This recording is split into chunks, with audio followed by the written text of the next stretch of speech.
बेटा इस क्लास में हम स्टडी करेंगे एक्सक्रीटरी सिस्टम। ठीक है, excretory system consist of following part. It consist of following part are involve in the excretion. Excretion में कौन कौन से पार्ट्स इन्वॉल्व होते हैं, जिनमें से सबसे major and most important part होगा that will be Malpighian tubules. Mainly कौन इन्वॉल्व होगा भाई, मालपीजियन ट्यूब्यूल्स। ठीक है, सबसे पहले आपको पता होना चाहिए मालपीजियन ट्यूब्यूल्स कैसे स्ट्रक्चर होते हैं, कहाँ पे प्रेजेंट होते हैं।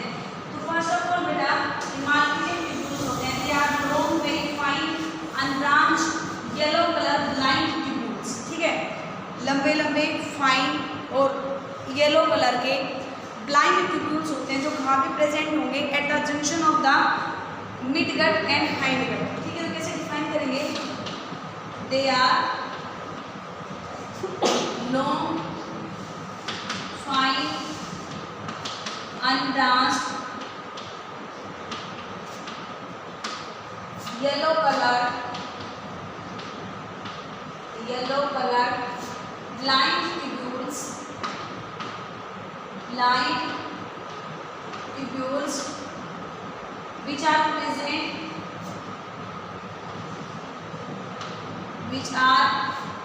present at the junction of midgut and hindgut। जो मिडगट के और हाइंडगट के जंक्शन पे प्रेजेंट होते हैं, उन येलो कलर के फाइन ब्रांचेस को, फाइन अनब्रांच्ड ट्यूब्यूल्स को हम क्या नाम देते हैं, मालपीजियन ट्यूब्यूल्स नाम देंगे। नंबर में कितने होते हैं, this Malpighian tubules are 100 to 150 in number, 100 से 150 नंबर में होते हैं, which are usually arranged in the 6 group and these are arranged in the 6 group. ये 100 से 150 मालपीजियन ट्यूब्यूल्स 6 ग्रुप के अंदर अटैच रहते हैं। अब अगर मैं इसका स्ट्रक्चर आपको बताती हूँ तो इस तरीके का देखो, जैसे मानो ऊपर से ये हमारी मिडगट आ रहा था। ठीक है, मिडगट के जंक्शन पे ऐसे ये fine tubules like structure present होते हैं, जिनको हमने क्या नाम दिया, इन द सेम वे इधर प्रेजेंट होगा, they are known as Malpighian tubules. नीचे हाइंडगट शुरू हो जाते हैं, यहाँ पे सपोज करो हम ये हाइंडगट का लास्ट वाला पोर्शन बना रहे हैं, कौन सा, रेक्टम, ये वाला रेक्टम। अब क्या देखेंगे, ये है midgut, this one is midgut, this one is Malpighian tubule, Malpighian tubules, ये है rectum and this one is anus. ठीक है, अब मालपीजियन ट्यूब्यूल के अंदर क्या होगा कि कार्बन डाइऑक्साइड। अब सबसे पहले ये सुन लेंगे मालपीजियन ट्यूब्यूल कहाँ पे एग्जैक्टली लोकेट करता है। ये पूरी की पूरी कॉकरोच की हीमोसील कैविटी होती है, उस हीमोसील कैविटी के अंदर प्रेजेंट होगा। और आप लोगों को मैंने हीमोसील कैविटी के 3 पार्ट्स बताए थे, पेरिकार्डियल, पेरीविस्रल एंड पेरीसाइन।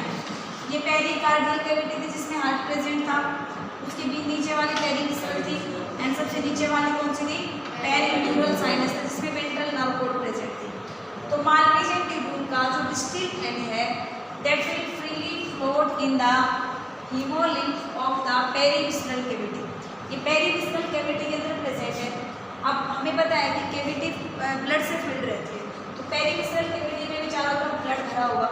अब यहाँ पे ये ब्लड से क्या अब्जॉर्ब करता है भाई, जितने भी एक्सक्रीटरी वेस्ट मटेरियल होते हैं उनको मालपीजियन ट्यूब्यूल्स अब्जॉर्ब करेगा और अपने अंदर लाने के बाद उनको किन में कन्वर्ट कर देता है, उनको नाइट्रोजनस वेस्ट में, इनको यूरिक एसिड में कन्वर्ट कर देगा।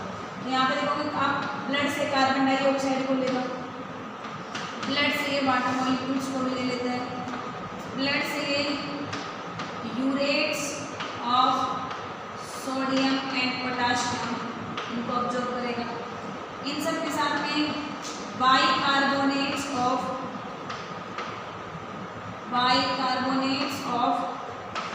सोडियम एंड पोटाशियम ये सब ऐड होंगे। इन सब के एडिशन से it will cause formation of the uric acid. इसकी फॉर्मेशन करेगा uric acid. and this uric acid will then migrate into the transferred into the rectum, और रेक्टम के अंदर ही क्या होता है भाई, फिकस मटेरियल प्रेजेंट होगा। रेक्टम में फर्दर रीअब्जॉर्प्शन होती है वाटर की, फिकस से और इन सब से there will be further reabsorption of water take place, and water को रीअब्जॉर्ब करके फाइनली सारे वेस्ट मटेरियल को एनएस के थ्रू बॉडी से बाहर एक्सपेल्ड आउट कर दिया जाता है। ठीक है, तो आपने क्या देखा कि पोटाशियम के, सोडियम के, urates, carbon dioxide, water, bicarbonates, water, इन सब से यूरिक एसिड की फॉर्मेशन बनी। Large amount of water, bicarbonate of sodium and potassium, they will again reabsorbed from the rectum with the help of the rectal papilla, and uric acid will be expelled out from the body. Body से uric acid को expelled out कर दिया जाता है, और यहाँ पे mainly किसको एक्सक्रीट किया जा रहा है, यूरिक एसिड को। That's why we can say कि cockroach is a uricotelic organisms. ठीक है, तो अब यहाँ पे कुछ पॉइंट्स और मेंशन करेंगे डायग्राम ड्रॉ करने के बाद कि distal end of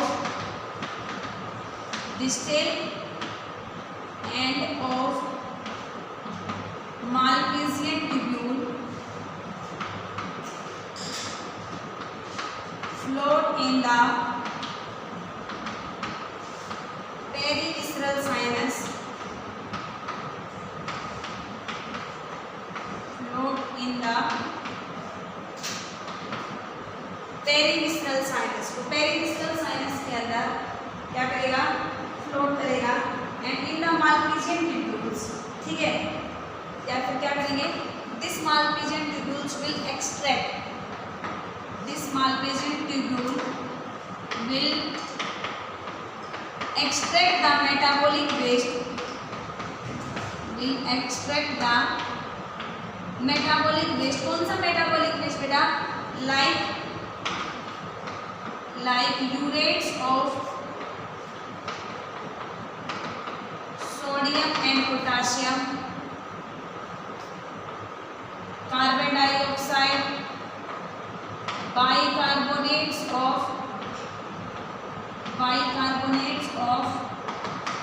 sodium and potassium, and water. इन सब को मिला के मालपीजियन ट्यूब्यूल्स किसकी फॉर्मेशन करेगा, यूरिक एसिड की। And from all of these metabolic waste, and by using all these metabolic waste, इन सारे metabolic waste को यूज करके uric acid get form, uric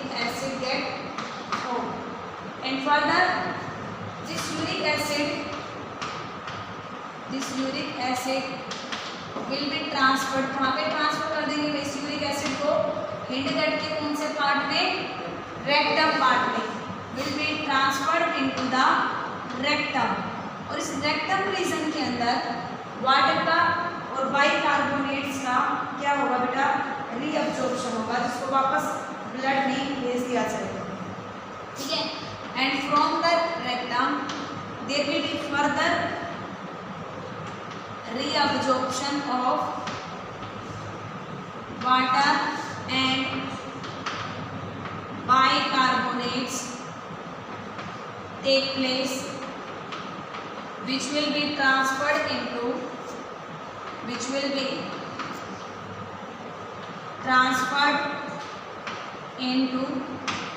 blood. इनको रीअब्जॉर्ब करके वापस ब्लड में भेज दिया जाएगा, और जो फाइनल यूरिक एसिड बना it will be expelled out from the body via NS, and finally uric acid is expelled out via NS. उसको एनएस के थ्रू बॉडी से बाहर की तरफ एक्सपेल आउट कर दिया जाएगा। And as we all know कि uric acid is the main excretory waste material in case of cockroach, that's why cockroach will be uricotelic organism. तो यहाँ पे हम क्या लिखेंगे कि कॉकरोच कैसा ऑर्गेनिज्म होगा, कॉकरोच होगा टैनिक ऑर्गेनिज्म, क्योंकि यहाँ पे यूरिक एसिड को क्या कर दिया गया है, एक्सपेल्ड आउट किया गया है। तो बेटा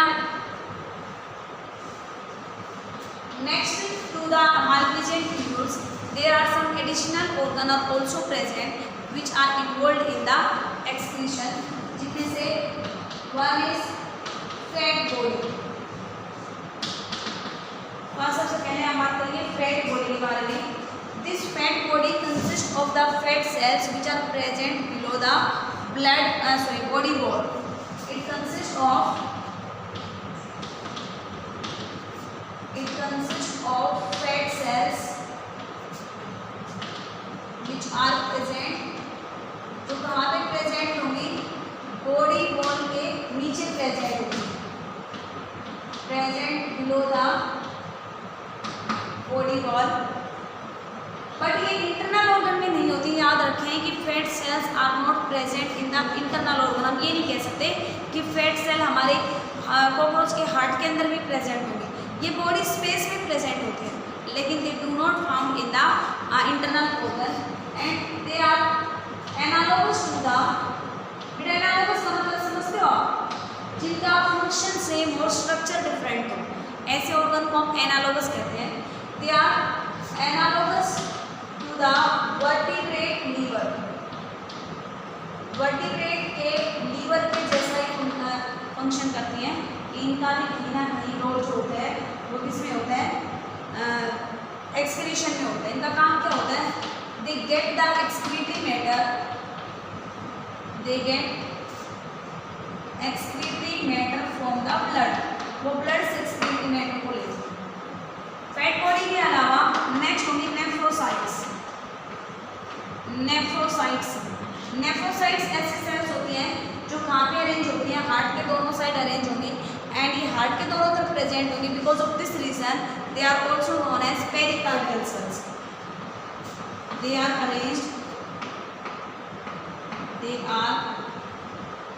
अरेंज्ड ऑन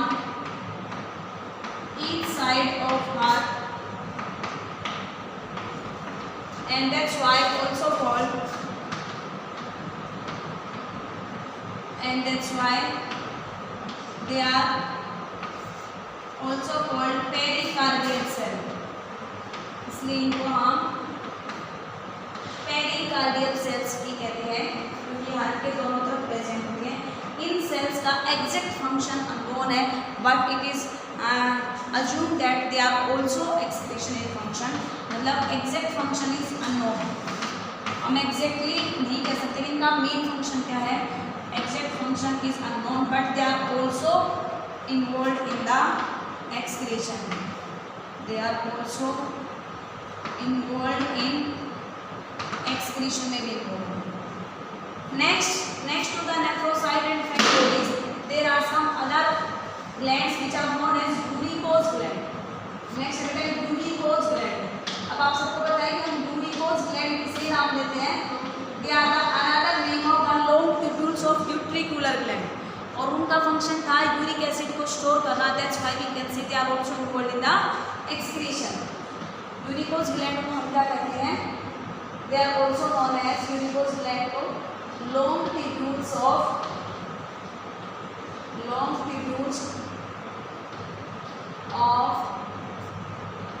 utricular gland,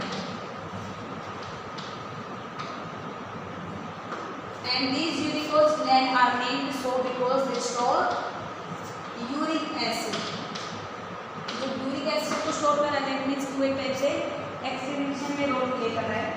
और बेटा कोई भी नाइट्रोजनस वेस्ट जो क्यूटिकल के बीच डिपॉजिट हो जाता है, उसको बॉडी की वॉल को रिमूव करके एक्सक्रीशन में रोल प्ले किया जाता है।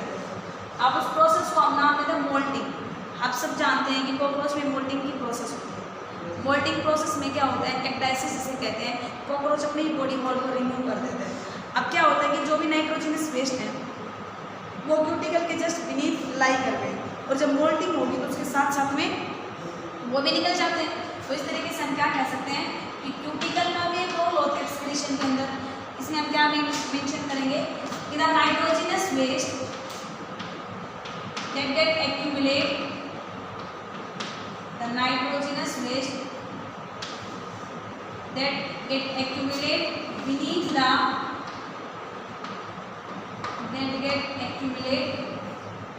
the skin,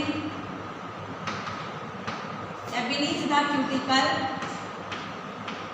is removed during the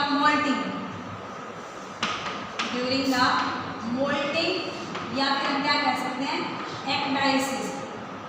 आपको मैंने एक हार्मोन भी बताया था जो एक्डाइसिस के अंदर इन्वॉल्व होगा, and that hormone is known as ecdysone. ठीक है, क्लियर है बेटा इतनी चीज़ें?